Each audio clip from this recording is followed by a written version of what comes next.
by this time frame, 12 months, a year.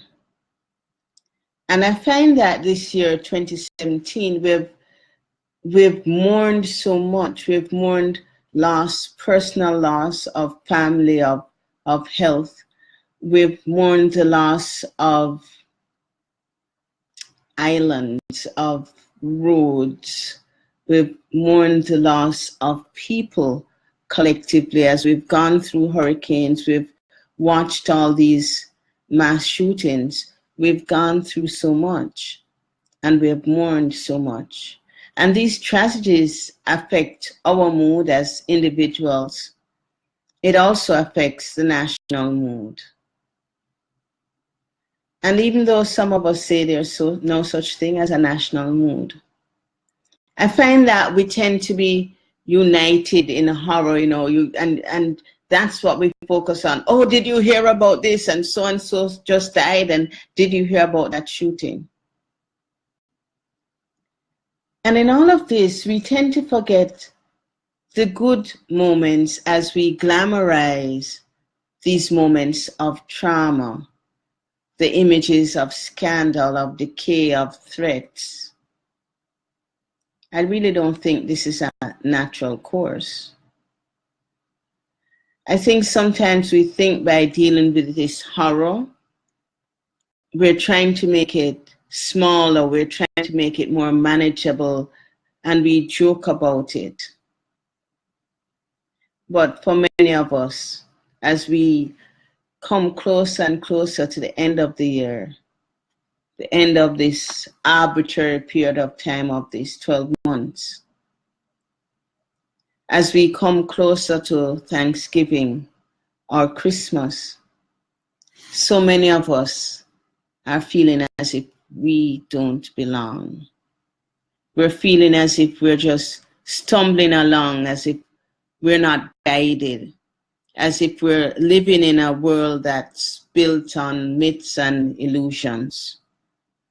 But I want to say to you that this year, 2017, even if it's been a bad year, I want you to look back to January, and if you want, just to go through all the negatives that have happened, because they've all brought you to this positive place where you are right now.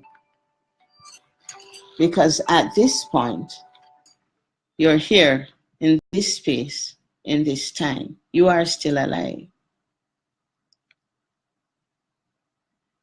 I've spoken to so many people this year who thought they would die, who wanted to die, but thank God they're still here. And they're here feeling so much better about their lives, seeing that the challenges, the obstacles that were put in their way were stepping stones to greatness.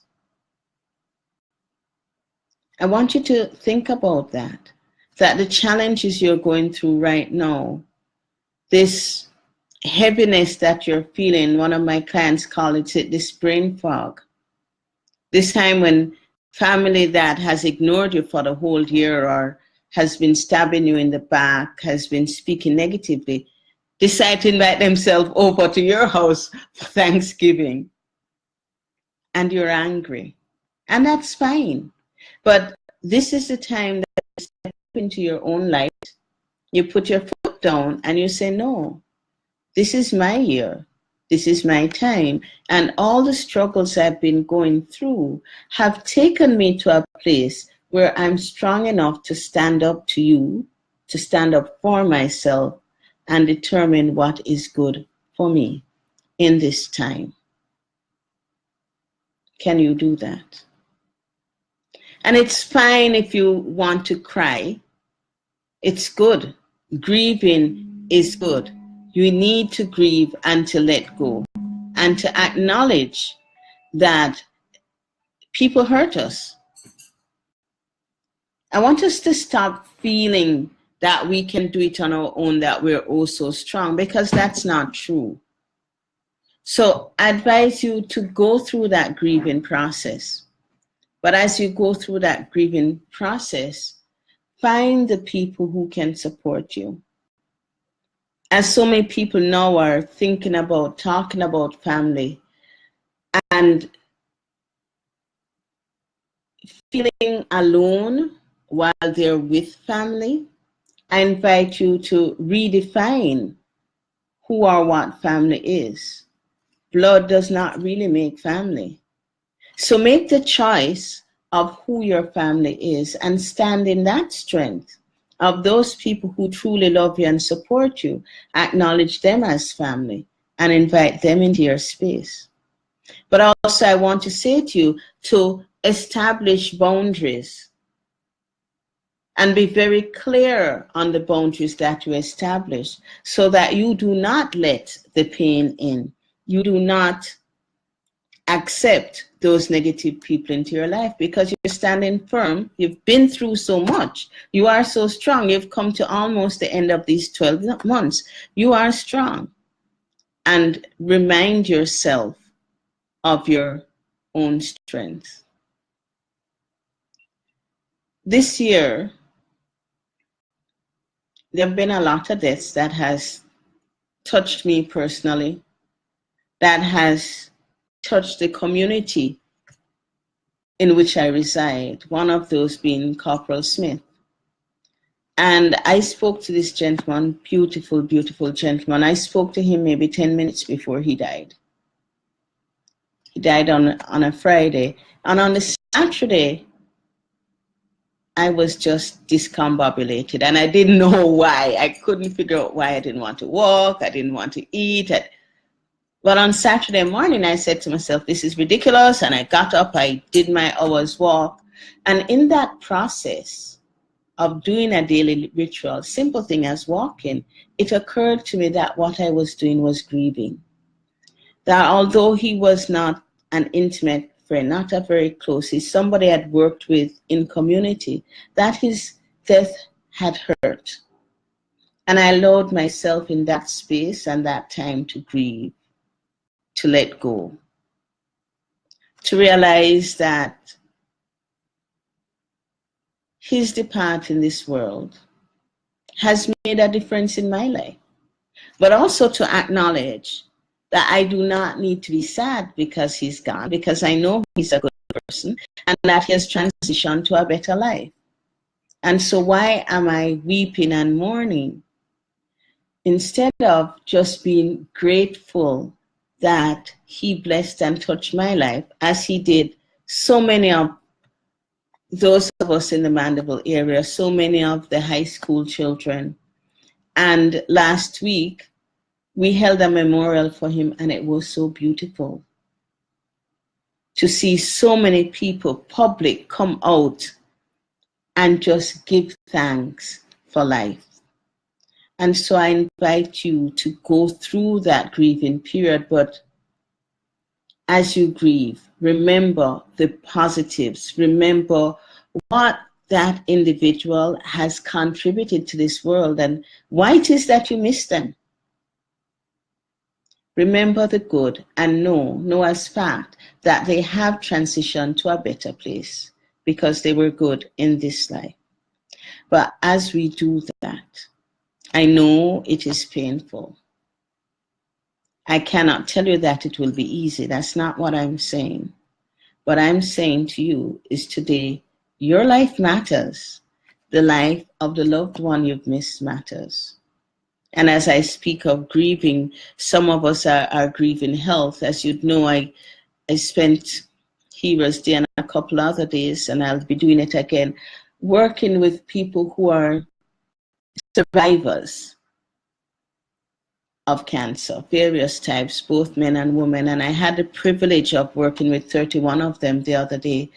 Beautiful, beautiful souls. And as I work with them, I'm able to see the joy that they bring to others and that I bring to them. And I want to invite you to remember to bring joy to those who are in pain and accept the gift that they can give you. Because sometimes we think, oh God, I'm so sorry for them. No. Everyone here was put on this earth for a purpose, and we are here to bless others. So I remind you to bless others. Every person you see, bless them, because in truth, all of us are suffering in one way or the other. At some point, we go through pain. So can I invite you to walk with others through that pain, even as you're going through your own pain?